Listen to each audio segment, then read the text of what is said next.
কাম্য কৰ্ম কোনবিলাক কৰ্মৰ বিভিন্ন ভাগ আছে ইয়াৰ লগত সমন্বিত বুজিব কাম্য কৰ্ম কৰ্তব্য কৰ্ম নিষিদ্ধ কৰ্ম কাম্য কৰ্ম এইবিলাক যিবিলাক ইন্দ্ৰিয়ৰ প্ৰীতি সাধনৰ কাৰণে শৰীৰটো আৰাম দিবৰ কাৰণে আমি কৰি ভাল পাওঁ সেইবিলাক কামনা বাসনা যুক্ত যিমান কৰ্ম আছে কাম্য কৰ্ম আপুনি ৰাতিপুৱা সোনকালে উঠি কৰিবলগীয়া কাম এটা আছে কিন্তু বতৰটো ইমান দিন এইকেইদিন গৰম হৈ আছে কাইলৈ ৰাতিপুৱা যদি পুৰা বৰষুণ দি থাকে বোলে বাপৰে কৰ্তব্য কৰ্ম আজি এইকেইদিন শুব পৰা নাই ঠাণ্ডা পাইছো আজি শুনিলো এইটো কাম্য কৰ্তব্য বেলেগ আছে কিন্তু ইন্দ্ৰিয়ৰ আৰাম দিবৰ কাৰণে যিবিলাক আমি কৰোঁ আপুনি জানে আপোনাৰ ডায়াবেটিস আছে আপুনি মিঠা খাব নালাগে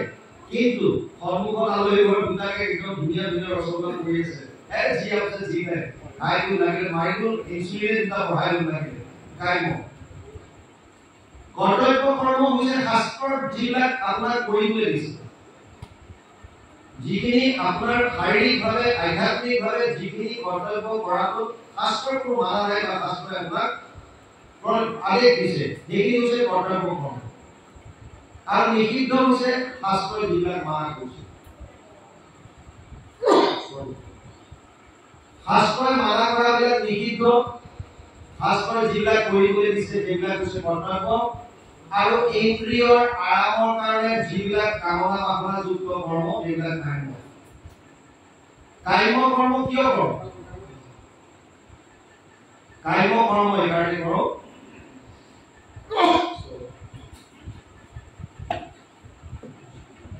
কাম্য কৰ্ম কৰাৰ মূল কাৰণ হৈছে যে আমি ভাবো যে তাৰ মাজেদি আমি সুখ পাম চাওক মানুহক লাগে কি আমি যে ৰাতিপুৱাৰ পৰা ৰাতিলৈকে যে কৰ্ম কৰোঁ মানে যিয়ে নকৰক কিহৰ কাৰণে নিজক যে ইমান ব্যস্ত কৰি ৰাখিছো এটা বস্তু আজিকালি নাই বুলি কয় সময় নাই আজি ওপৰত ভাগৱত আছে যাবি সময় নাই তাৰমানে ইমান ব্যস্ত কিহৰ আমাক লাগে কি যদি আমি কোনোবা হায়াৰ ছেকেণ্ডেৰী লেভেলৰ এটা ল'ৰাক যদি প্ৰশ্ন কৰোঁ যে বন্ধু তুমি কি হ'ব বিচাৰিছা তোমাক কি লাগে ই ক'ব যে মই হায়াৰ ছেকেণ্ডেৰী ভালকৈ ৰিজাল্ট কৰিব বিচাৰিছো কি হ'ব তেতিয়া ভাল কলেজ এখনত এডমিশ্যন ল'ম তেতিয়া কি হ'ব বোলে মই ভালকৈ গ্ৰেজুৱেশ্যন কৰিব পাৰিম কৰিলা যেনিবা ফাৰ্ষ্ট ক্লাছ পালা তেতিয়া কি হ'ব মাষ্টাৰ ডিগ্ৰী কৰিম কোনোবা ইউনিভাৰ্চিটিৰ পৰা আচ্ছা তুমি মাষ্টাৰ ডিগ্ৰী কৰিলা যেনিবা তেতিয়া বোলে তাৰপিছত মই PhD কৰিম ডক্টৰেট হ'লা তাৰপিছত তেতিয়া মই চাকৰি কৰিম চাকৰি কৰিলে কি হ'ব বোলে পইচা পাম পইচা পালে কি হ'ব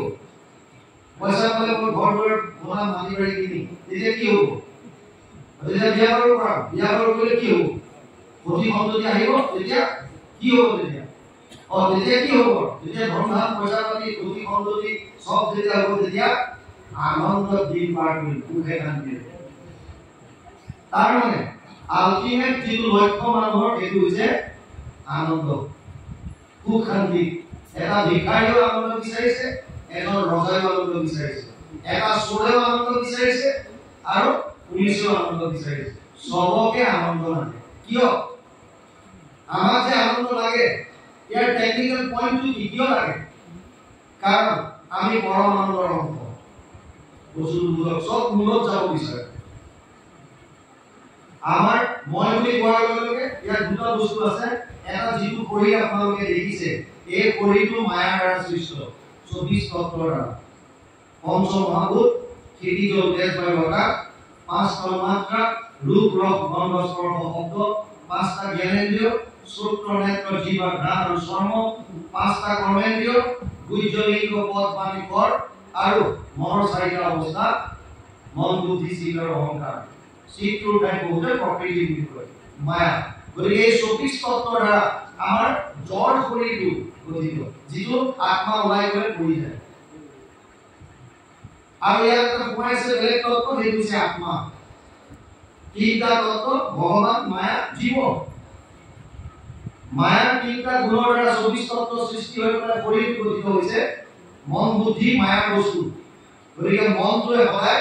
মায়াৰ জগতখনলৈ যাব বিচাৰে তাৰ মূলতে সেইকাৰণে সুখ ধন টকা পইচা পুত্ৰ পৰিবাৰ আছে বুলি মনটোৱে অহৰহ আপোনাৰ সংসাৰলৈ টানি আছে আৰু আত্মা ভগৱানৰ অংশ মাহে বংশ জীৱলোকে জীৱভূত সনাতন পঞ্চদশ অধ্যায় 7 নম্বৰ শ্লোক গীতা অৰ্জুনক কৈছে হে অৰ্জুন এই আত্মাটো মোৰ